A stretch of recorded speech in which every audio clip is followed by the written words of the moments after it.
আসসালামু আলাইকুম প্রিয় শিক্ষার্থীবৃন্দ। আমরা গত ক্লাসে তোমাদেরকে দ্রাব্যতার উপর সময়ায়ন প্রভাব এই বিষয়টা নিয়ে আমরা আলোচনা করেছিলাম। আজকে আমরা অধঃপতন সৃষ্টির শর্ত এই বিষয়টা নিয়ে আমরা আলোচনা করব। আজকের আলোচনার বিষয় হলো অধঃক্ষেপণ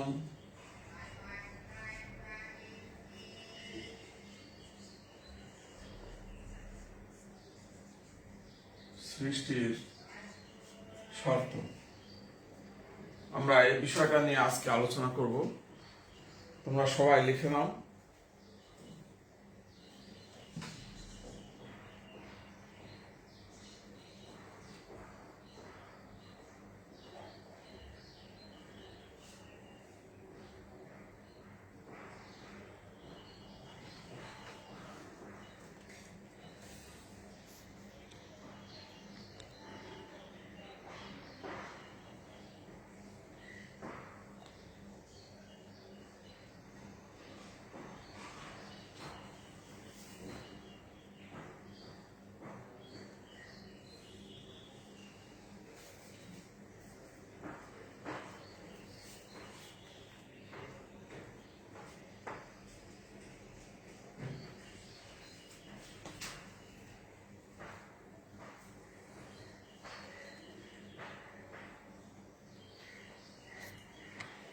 এটা নেটওয়ার্ক প্রবলেম হচ্ছে।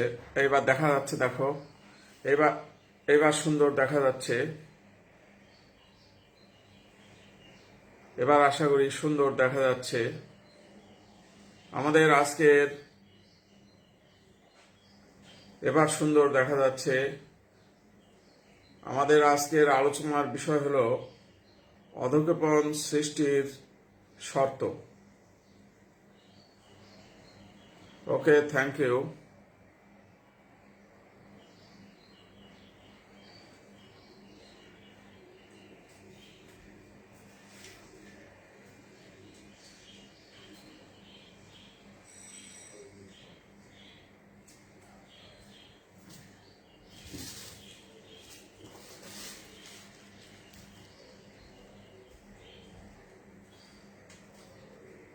আমরা জানি কতগুলো উদাহরণ দেখায়। সিলভার নাইট্রেট প্লাস মনে করো সোডিয়াম ক্লোরাইড বিক্রিয়া করলে সিলভার ক্লোরাইডের সাদা অধক্ষেপ পড়ে সোডিয়াম নাইট্রেট তৈরি হয়। এই সমস্ত বিক্রিয়াগুলো আমরা জানি। আমরা জিঙ্ক ক্লোরাইড দ্রবণে সোডিয়াম হাইড্রোক্সাইড দিলে zinc hydroxide plus sodium chloride এটা সাদা অধক্ষেপ পড়ে।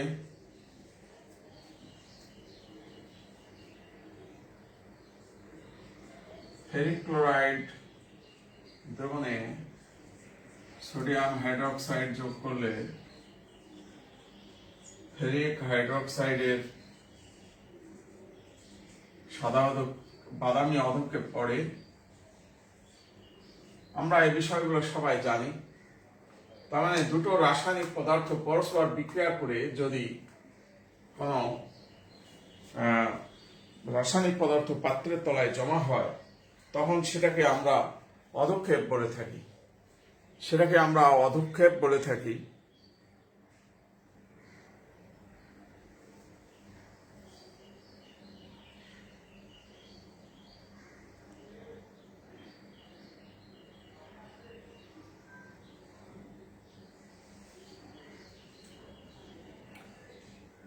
তো আমরা এখন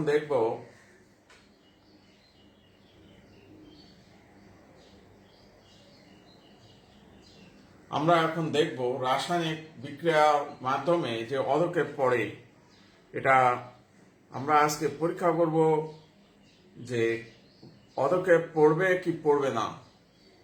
আমরা দেখছি যে দুটি বোর্ডে দেখছি দুটি রাসায়নিক পদার্থ বিক্রিয়া করে বিভিন্ন কালারের অধক্ষেপ পড়ে। আমরা দেখতে পাচ্ছি যে বিভিন্ন কালারের অধক্ষেপ পড়ছে, কিন্তু আমাদের আজকের পড়ার বিষয় হলো, আজকের আলোচনার বিষয় হলো যে গাণিতিকভাবে ব্যাখ্যা বিশ্লেষণ করা যে দুটি রাসায়নিক পদার্থ বিক্রিয়া করেই সাদা অধক্ষেপ, বাদামি অধক্ষেপ বা বিভিন্ন রঙিন অধক্ষেপ পড়ছে কিনা, এইটা আমাদের আজকের আলোচনার বিষয়। তো প্রিয় শিক্ষার্থীবৃন্দ, আমরা এখন তাহলে একটা অঙ্কে যাই। তোমরা সবাই দেখো।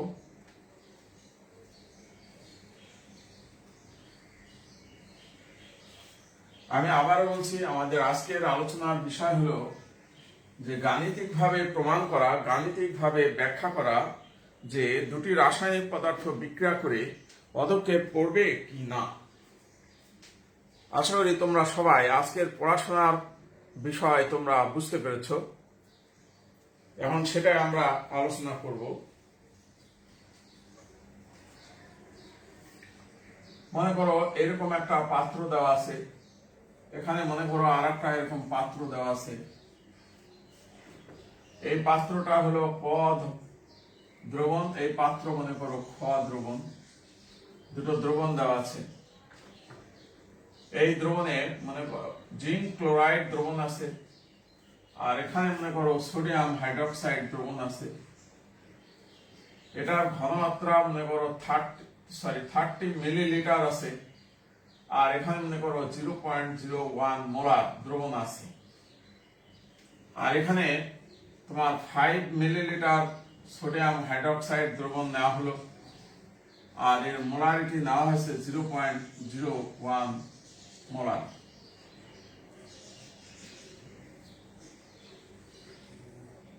এই দ্রবণটা, এই দ্রবণের মাঝে খ দ্রবণ ক দ্রবণের মাঝে যোগ করা হচ্ছে। যোগ করা হলে অধক্ষেপ পড়বে কিনা। আমাদের কোশ্চেনটা কি? কোশ্চেন হলো খ দ্রবণ ক দ্রবণে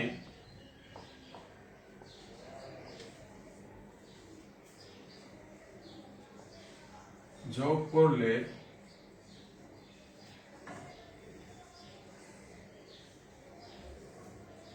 অধক্ষেপ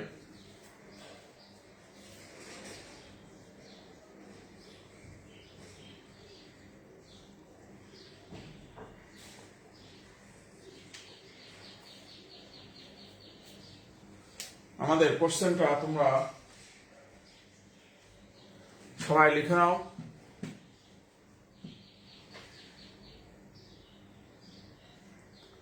ওকে, থ্যাংক ইউ।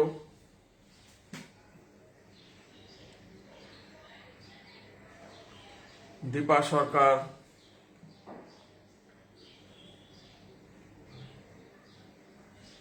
এবার আমরা অঙ্ক করব। অঙ্ক করে আমরা প্রমাণ করব যে অধক্ষেপ পড়বে কি না।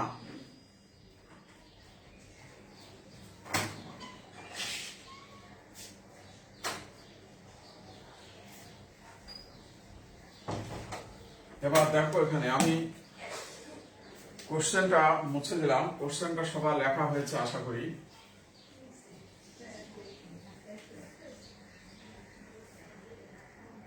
তো মনে রাখবে, এখানে একটা তথ্য দেওয়া থাকবে কেএসপি, এরকম একটা তথ্য দেওয়া থাকবে। এই তথ্যের মান মনে করো 3.8 ইন্টু 10⁻⁻8, এরকম একটা তথ্য দেওয়া থাকবে। এটা কেএসপি কার? Zinc hydroxide. জিঙ্ক হাইড্রোক্সাইডের দ্রাব্যতা গুণফলের মানটা দেওয়া থাকবে। মনে রাখবে, যে পদার্থরা অধক্ষিপ্ত হবে সেই পদার্থের দ্রাব্যতা গুণফলের মান দেওয়া থাকবে। এটা কোশ্চেনে অবশ্যই দেওয়া থাকবে। এখন আমরা ভালো করে খেয়াল করো, খ দ্রবণ যখন ক দ্রবণে যোগ করব, তখন এটা 30 মিলিলিটার, এটা 5 মিলিলিটার, আয়তন বেড়ে যাবে। যেটা আয়তন যখন বেড়ে যাবে, ঘনমাত্রা কমে যাবে।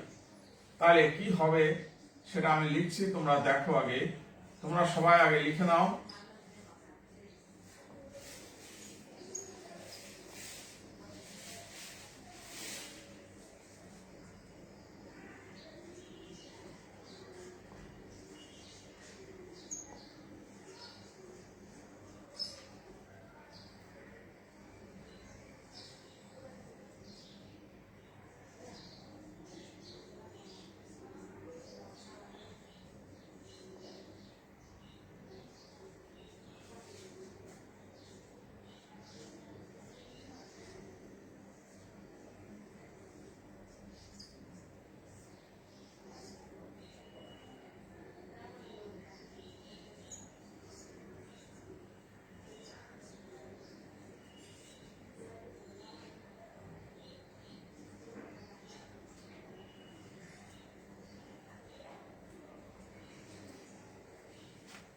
এটাকে ক্যালকুলেশন করতে হবে।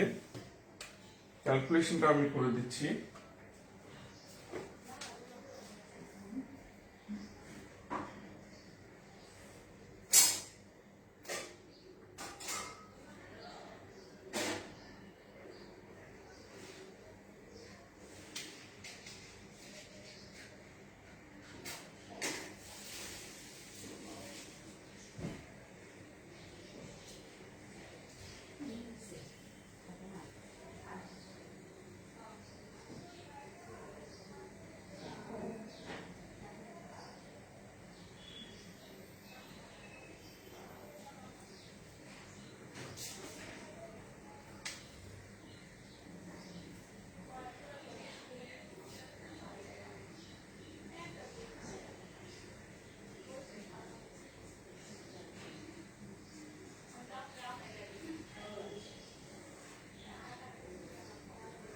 এই ক্যালকুলেশনটা সবাই লিখে নাও আগে।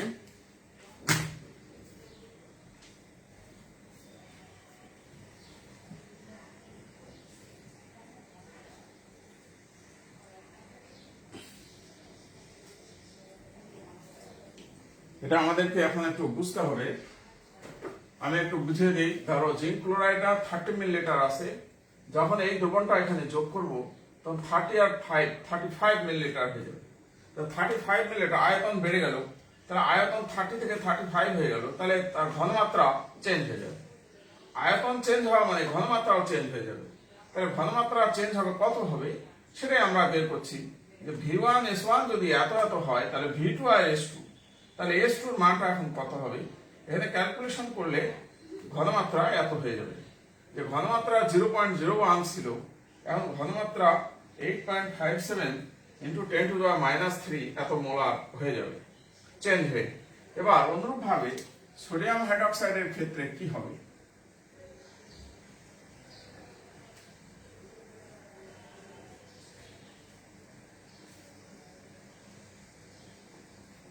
V1 সমান 5 মিলিলিটার,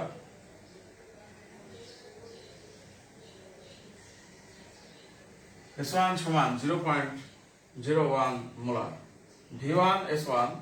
এবার তাহলে পরিবর্তিত অবস্থায় V2 হলো আমাদের 35 মিলিলিটার।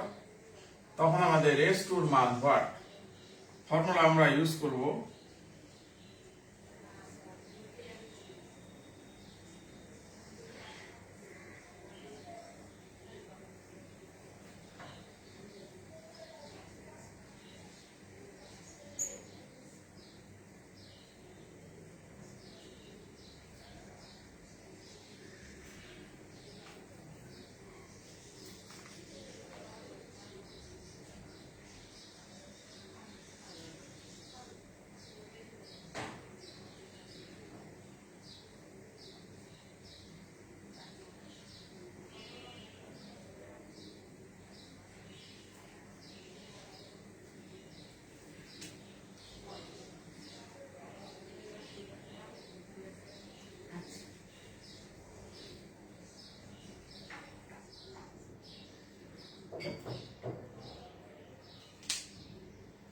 এই ঘনমাত্রা, তার মানে ঘনমাত্রাটা পরিবর্তন হয়ে যে চেঞ্জটা হলো সেটা আমরা দেখালাম। অঙ্ক এখনো শেষ হয়নি, আমাদের অঙ্ক প্রক্রিয়া শুরু হয়েছে। এখন আমরা অঙ্কটা আস্তে আস্তে সমাপনের দিকে যাব। হ্যাঁ, ক্যালকুলেশন সব ঠিক আছে আরিফা আঞ্জুম।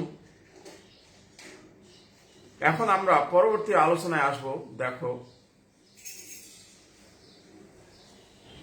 এখানে এখন আমাদের বুঝতে হবে যে জিঙ্ক ক্লোরাইডের, আমরা এই আলোচনাটা সবাই উঠে নাও সবাই। এখন আমরা এটা জায়গা আমাদের নাই, স্থান সংকলন হচ্ছে না, আমরা এটা মুছে দেব। মুছে দিয়ে আমরা অঙ্কটা সমাপ্ত করব। এখন ভালোভাবে দেখো যে এবার এই অংশটা আমরা মুছে দিলাম।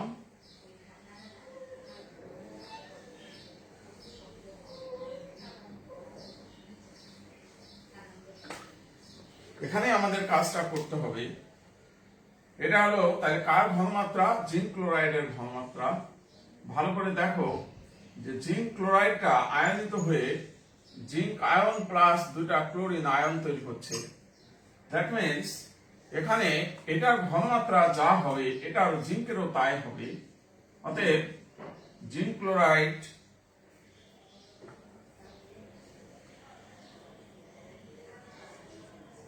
জিঙ্ক ক্লোরাইডের ঘনমাত্রা যা হবে জিঙ্কের ঘনমাত্রা তাই হবে।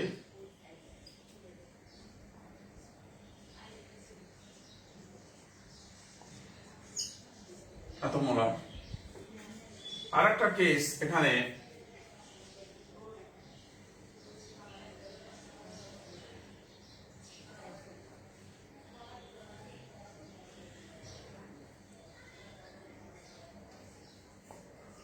সোডিয়াম হাইড্রোক্সাইডের ঘনমাত্রা যা হবে হাইড্রোক্সিল আয়নের ঘনমাত্রা ঠিক তাই হবে 1.42 ইন্টু 10⁻³ এত molar.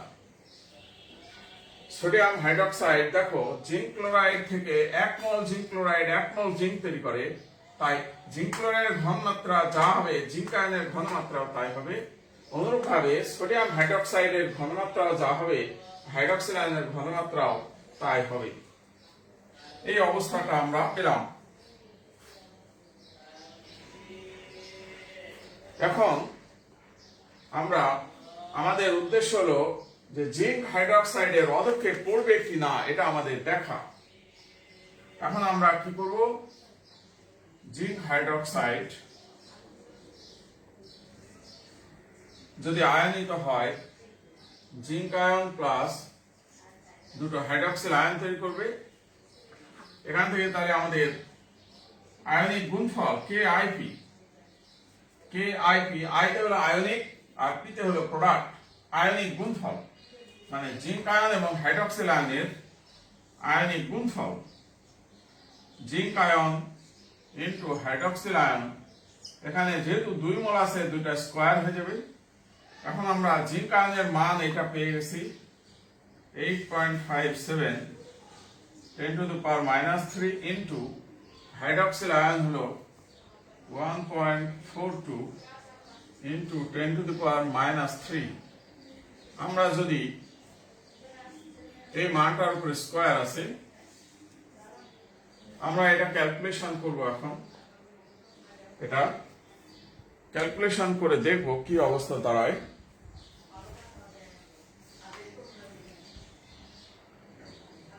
Okay, thank you. KIP এর মান হচ্ছে 7.4 ইন্টু 10⁻⁸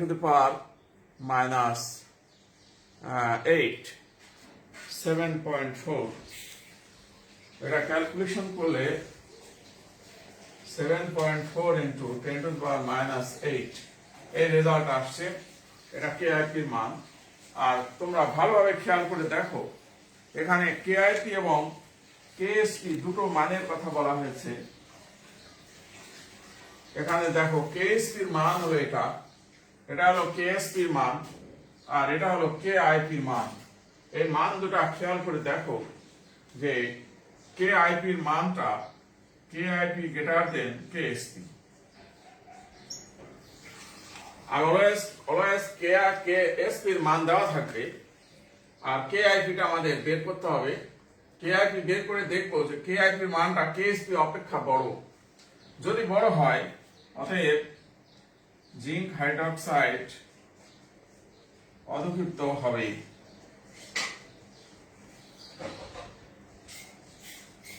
জিঙ্ক হাইড্রোক্সাইড অধক্ষিপ্ত হবে। তাহলে আমরা KIP এর মান যদি KSP অপেক্ষা বড় হয় তাহলে বলবো যে অধক্ষিপ্ত হবে। আর যদি KIP লেস দেন KSP হয় তাহলে আমরা কি বলবো, KIP লেস দেন KSP হলে অধক্ষেপ পড়বে না। এটা আমরা মনে রাখবো সবসময়। প্রিয় শিক্ষার্থীবৃন্দ, তোমরা অঙ্কগুলা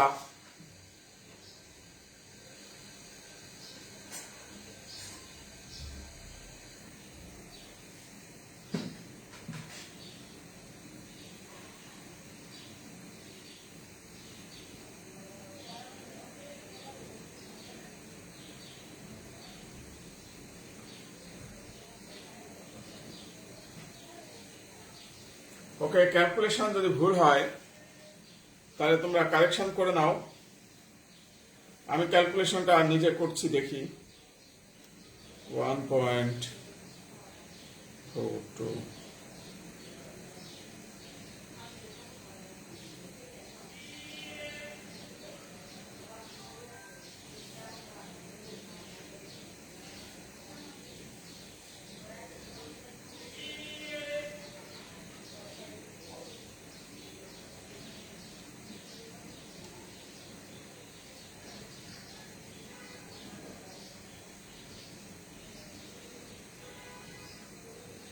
হ্যাঁ, ক্যালকুলেশন একটু ভুল হয়েছে। হ্যাঁ, ক্যালকুলেশন 1.73। ওকে, ক্যালকুলেশন এখানে ক্যালকুলেশন আসছে 1.73 ইন্টু 10⁻⁻8। তাহলে দেওয়া আছে হলো 3.8। তো স্বাভাবিকভাবে আমরা তাহলে এখানে এটা চেঞ্জ হয়ে যাচ্ছে, কেআইপি লেস দেন হয়ে যাচ্ছে। তো কেআইপি লেস দেন যদি হয় তাহলে অদক্ষেপ সৃষ্টি হবে না, হয়ে যাবে, হবে না হবে। তাহলে আমরা অঙ্কটা করলাম যে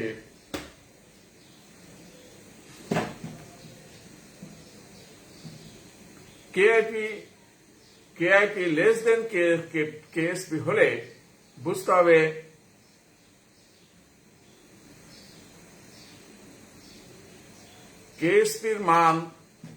কেএসপির মান বড় হয়ে যায়।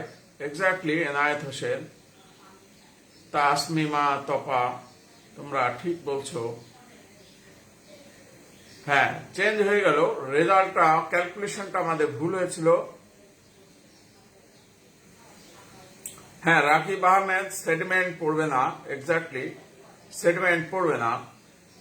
অদক্ষেপ প্রেসিপিটেশন, অদক্ষেপের ইংরেজি বলে প্রেসিপিটেশন। প্রেসিপিটেশন পড়ার একমাত্র শর্তই হলো তোমার কেআইপি গ্রেটার দেন কেএসপি হতে হবে। যদি কেআইপি গ্রেটার দেন কেএসপি হয় তাহলে আমরা বুঝবো যে অদক্ষেপ পড়বে। আর কেআইপি লেস দেন কেপি হয় তাহলে অদক্ষেপ পড়বে না। এক্স্যাক্টলি মনিমুল হক, এক্স্যাক্টলি ঠিক বলেছো।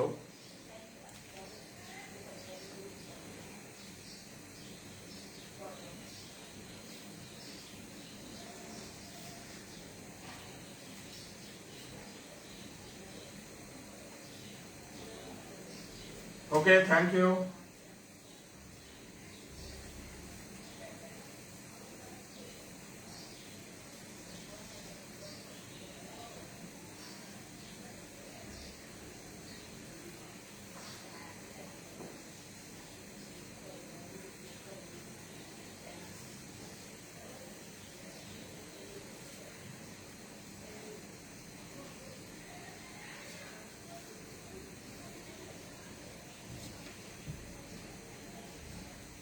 আমরা এবার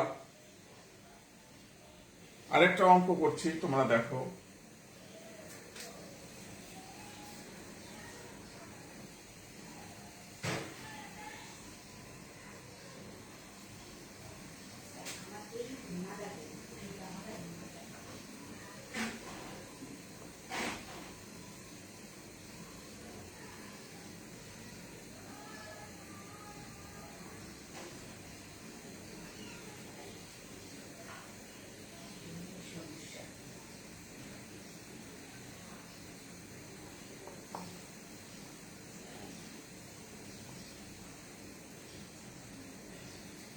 এরকম ভাবে দুটো দ্রবণ দেওয়া আছে, এটা ক দ্রবণ, এটা হলো খ দ্রবণ।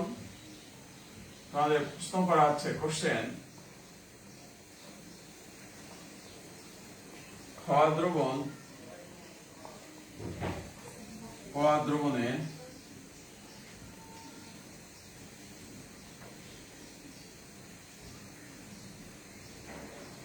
যোগ করলে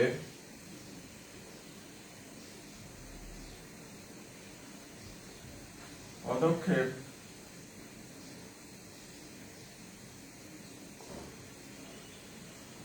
করবে কিনা।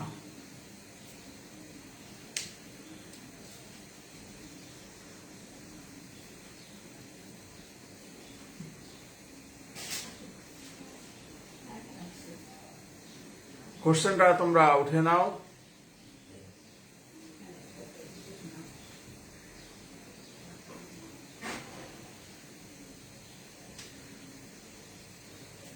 এখানে ফেরাস হাইড্রোক্সাইড এর একটা কেএসপি এর মান দেওয়া থাকবে, এরকম মান দেওয়া থাকবে, এই মানটা অলওয়েজ দেওয়া থাকবে। কেএসপি এর মান অবশ্যই দেওয়া থাকবে। অঙ্কটা সবাই উঠিয়ে নাও। ওকে, রাকিব আহমেদ, থ্যাংক ইউ। এবার আমাদের অঙ্কটা করব।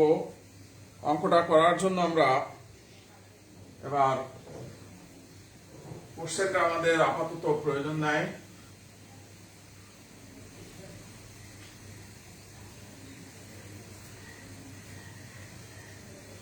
তাহলে আমরা এরকম লিখবো,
সোডিয়াম হাইড্রোক্সাইডের ক্ষেত্রে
প্রিয় শিক্ষার্থীবৃন্দ, এবার আমরা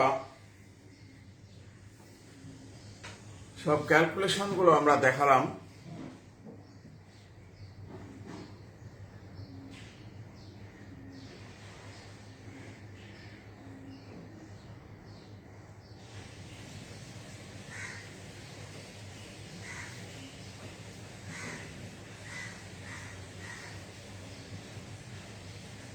একই ঘটনা হবে, ক দ্রবণ খ দ্রবণে দিলেও যা হবে, খ দ্রবণ ক দ্রবণে দিলেও তাই হবে। খ কিন্তু খ দ্রবণ ক দ্রবণে দেওয়ার কথা বলা হচ্ছে কারণে যে খ দ্রবণের পরিমাণ কম, কম পরিমাণ পদার্থটা বেশি দ্রবণের মধ্যে যোগ করা হচ্ছে। কম পরিমাণ পদার্থটা এখানে বিকারক। এই পদার্থ তার ক দ্রবণের সঙ্গে বিক্রিয়া করে অধক্ষেপ তৈরি করবে। এই কারণে বলা হয়েছে খ দ্রবণ ক দ্রবণে যোগ করলে। আশা করি তোমরা বুঝতে পেরেছ। এখন আমরা এই ঘনমাত্রা বের করেছি। এবার আমরা কি করব, এবার আমাদের পরবর্তী চেঞ্জটা আমরা দেখাবো এখানে।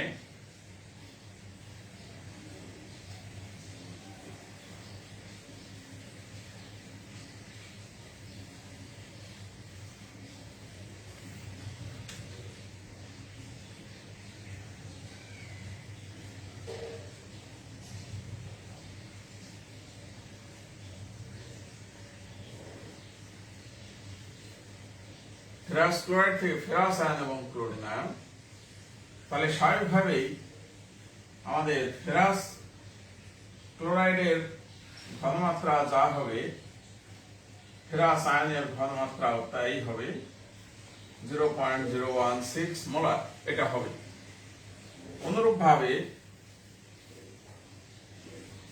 এখানে সোডিয়াম হাইড্রোক্সাইড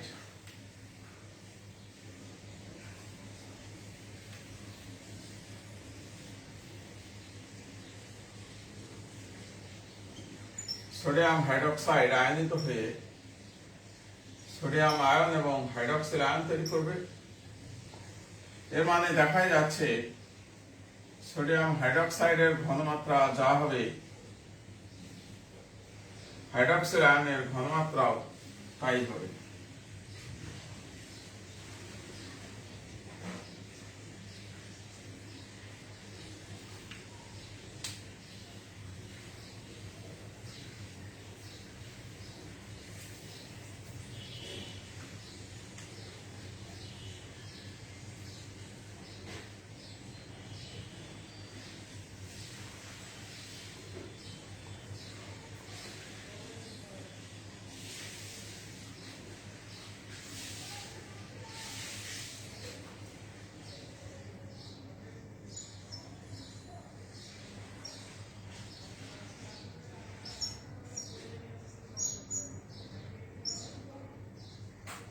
স্কয়ার হয়ে যাবে।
এটা রেজাল্ট আসছে বা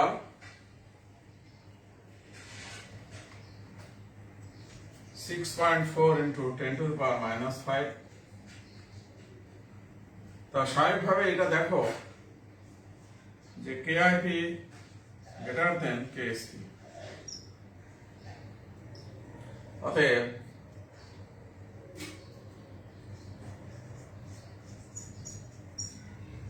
ফেরাস হাইড্রোক্সাইডের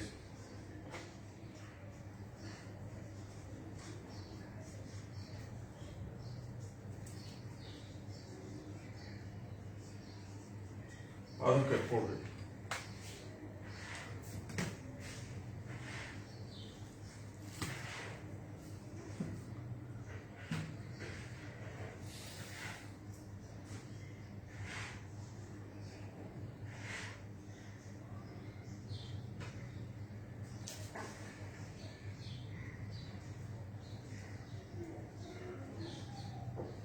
সরি, ক্যালকুলেশনটা বোধহয় ভুলে গেছে।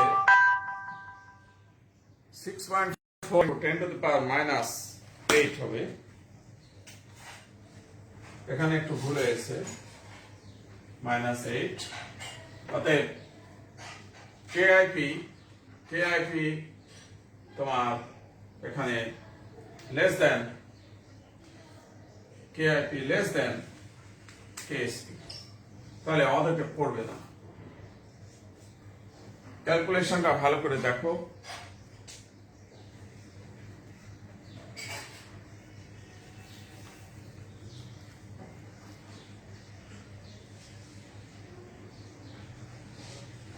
তো তোমাদের এবার আমি ওকে, থ্যাংক ইউ। তোমরা এবার আমি হোমওয়ার্ক একটা দিয়ে দিচ্ছি তোমাদের, তোমরা হোমওয়ার্কটা এবার ফলো করবে।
প্রিয় শিক্ষার্থীবৃন্দ, তোমাদের বোর্ডে এখন লেখা আছে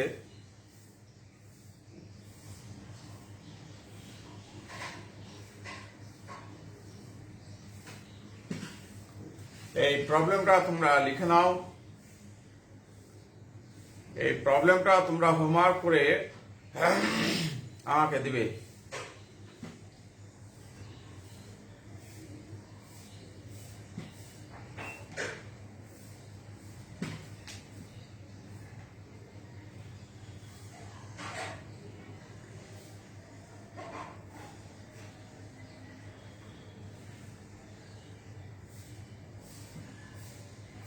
হ্যাঁ, হোমওয়ার্কটা আমাকে তোমরা সবাই জমা দেবে। ওকে প্রিয় শিক্ষার্থীবৃন্দ, তোমরা সবাই ভালো থাকবে। আমাদের এরপরে আর একটা ক্লাস আছে, তোমরা তার প্রস্তুতি নাও।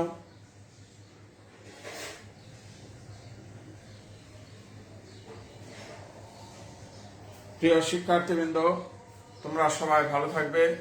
তোমাদের সবার সুস্বাস্থ্য কামনা